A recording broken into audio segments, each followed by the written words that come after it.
ಪ್ರಾಚೀನ ಭಾರತದ ದಕ್ಷಿಣ ಭಾಗದಲ್ಲಿ ತಾಯಿಯ ಭದ್ರಾ ನದಿಯ ತೀರದಲ್ಲಿ ಹರಿದಾಡುತ್ತಿದ್ದ ಒಂದು ಶಕ್ತಿಶಾಲಿ ರಾಜವಂಶ ಬಾದಾಮಿ ಚಾಲುಕ್ಯರು.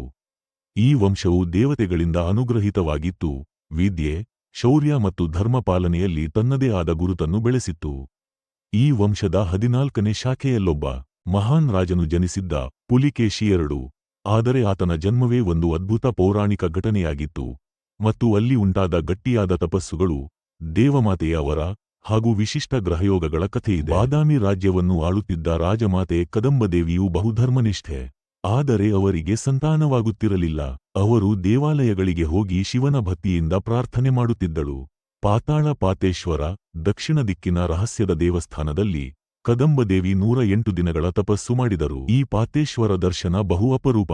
ಈ ದೇವರು ಕಾಲ, ಶಕ್ತಿ ಮತ್ತು ಧರ್ಮದ ಸಮಪಾಲಕರಾಗಿದ್ದರಿಂದ ದೇವಿಯ ತಪಸ್ಸಿಗೆ ತಕ್ಷಣ ಸ್ಪಂದಿಸಿದರು. ಅವರು ದೇವಿಗೆ ಕೇಳಿದ ವರ, ನನಗೆ ಜನ್ಮನಿಂದಲೇ ಧರ್ಮಪಾಲಕನಾಗಿರುವ ಶೂರಶಕ್ತಿವಂತನಾದ ಮಗನು ಬೇಕು.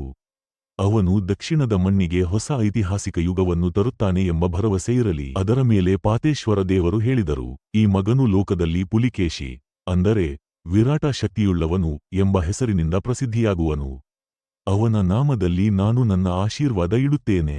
ಅವನನ್ನು ತಡೆಯಲು ಯಾರ ಶಕ್ತಿ ಇರುವುದಿಲ್ಲ. ವರ್ಷದ ವೈಶಾಖ ಮಾಸದ ಶುಭ ಪೌರ್ಣಮಿಗೆ ತಾರೆಗಳು ಸೂಕ್ಷ್ಮವಾದ ಯೋಗದಲ್ಲಿ ಏಕಕಾಲದಲ್ಲಿ ಬಂದಿದ್ದವು. ಆಗ ನಕ್ಷತ್ರಗಳು ಮಹಾಯೋಗವನ್ನು ಸೂಚಿಸುತ್ತಿದ್ದವು. ರವಿ, ಗುರು ಮತ್ತು ಶನಿ ಒಂದೇ ರಾಶಿಯಲ್ಲಿ ಗತಿಸುತ್ತಿದ್ದ ವೇಳೆ ಪುಲಿಕೇಶಿ ಜನಿಸಿದರು.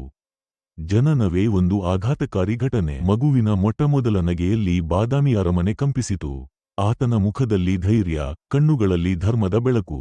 ಜನರೆಲ್ಲ ಕೂಗಿ ಹೇಳಿದರು, ಇವನು ಸಾಮಾನ್ಯವಲ್ಲ, ಈತನೇ ದಕ್ಷಿಣದ ರಕ್ಷಕ.